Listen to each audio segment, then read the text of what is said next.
Captain Dan Moran, U.S. Marine Corps, retired. What's your story? Well, I served in the Marine Corps after college.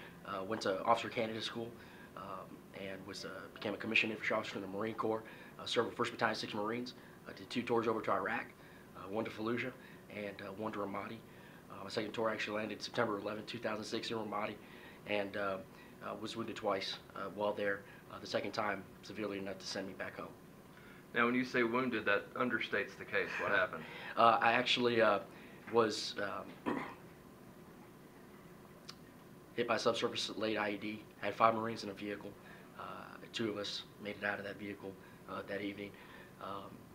And I was burned 50% 3rd degree, lost my spleen, had multiple fractures in my back, had a pretty severe concussion. So it was touch and go there. Bottom line is I wasn't supposed to make it. So the good Lord sent the Marines and the Army and the Air Force and the nurses and doctors there at Brook Army Medical Center and first, of course, launched toward Germany. They patched me back up pretty good, and I'm thankful for that. Now, you're here in Iowa. You don't live in Iowa, though. I don't. You came up for a reason. Why are you here? I did. I'm here to support Governor Rick Perry. I'm here to tell my fellow countrymen and countrywomen that he is the person that we need in the Oval Office. He's a person that we need as Commander-in-Chief of our armed forces. He's a person that we need to get our economy working again. He truly is the proven conservative. And all I had to do, all anyone has to do, is look at his record. He has executive experience. He doesn't need on-the-job training. He's ready day one. And I'm here to support him. I mean, he's not only a mentor, a fellow brother in arms, fellow brother in Christ, but he's a friend. And when I looked at, just like Iowans do, they take their vote very, very seriously. I did the same thing when I sat down and I looked at the field of candidates that we have to take on Barack Obama here in 2012. And there's no doubt in my mind, with every fiber of my being, that Rick Perry is the best to be the next Commander-in-Chief of the United States of America. Now, you mentioned a couple of words that people don't commonly associate with governors of large states, Right. Mentor and friend. What is your relationship with the governor? And the governor, it is that. A lot of people don't realize just just who he is as a person, the character of the man, his unique relationship with veterans, those that are not only veterans but those that are actively serving in the military. He sees each one of those as his own son, his own daughter, his own brother, or sister, and truly, just loves them. That's just the bottom line. And so there's a lot of things that he does on his own that he doesn't want to let people, and for the right reasons. He's not going to just display to the media or to everyone else the things that he does as a person, and just as a good man. But he's a friend, he's a mentor, like I said, and a fellow brother in Christ, and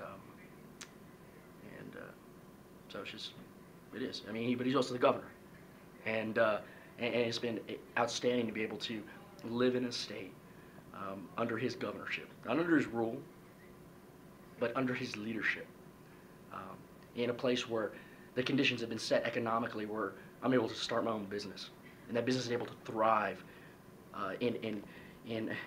during when our country, rest of the states are facing extremely tough circumstances, where people that I served with in the military that are coming back out, that have to leave their home states and they're coming to Texas, to find employment. Why? Because when America was losing 2 million net jobs, Texas was gaining 1 million.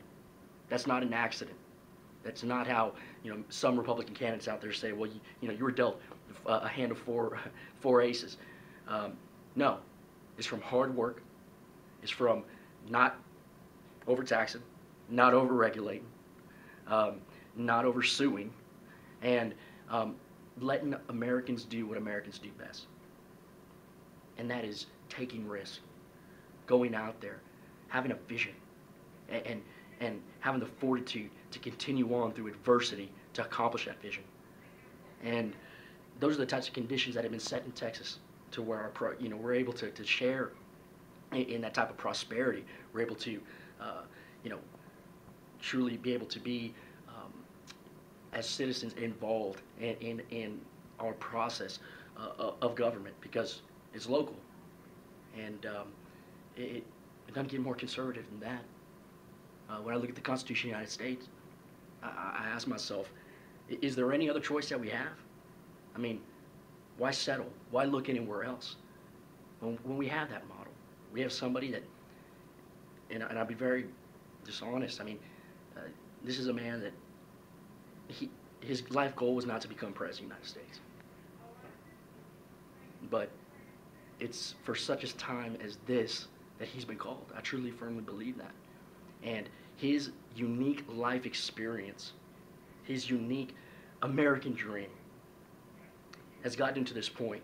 His record has gotten him to this point. What he's done in Texas and the unique challenge that he's faced as a leader has placed him in a position to be able to stand toe-to-toe with Barack Obama and to be able to say, Mr. President, thank you for your service to our country, and I know that you're going to be able to find a good job in the private sector because of the economic conditions that I'm going to be able to set in place for this country. But it's our turn now, and it's time to move forward. And it's time to go back. Well, thank you, Dan, both for your time today and for your service. Sure.